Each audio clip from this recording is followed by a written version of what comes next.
స్వామి నిలబడి దర్శనమిస్తాడు. మనసి 27 plus 21 plus 60 is equal to 180.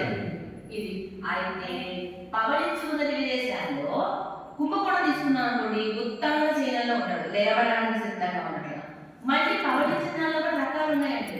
ఎలా 5 రకాలు. ఈరోజు పడక 5 రకాల లక్షణాలు, స్వామి శైలం 5 రకాలు. ఎలా శ్రీవిలుపుతూ తీసుకున్నాం అనుకోండి, ఆండాలు నక్షత్రులు అవతారిస్తారు. అక్కడ పటపత్ర స్థాయిగా వేచేసుకుంటాడు, బట్ట దళం మీద శయనించుకుంటాడు స్వామి.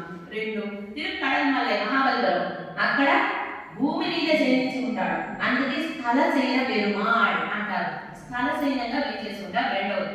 3 తిరుగు కుడందైలు ఉత్తాన శయనం, లేవబోతున్నట్టుగా ఉంటారు, అది మూడవది. ఇక తిరుగు పుల్లాడి దాని బల మీద శయనించుకుంటాడు, రామచంద్రమూర్తి గర్భ శయన పెరుమాళ్ అంటారు. 5 శ్రీరంగం ఎలా ఉంటాడు, భోగ శయనం స్వామి కదా. 5 శయనాలు, భోగ శయనం, ఉత్తాన శయనం, గర్భ శయనం, స్థల శయనం, బట్టపత్రశాలిగా బట్ట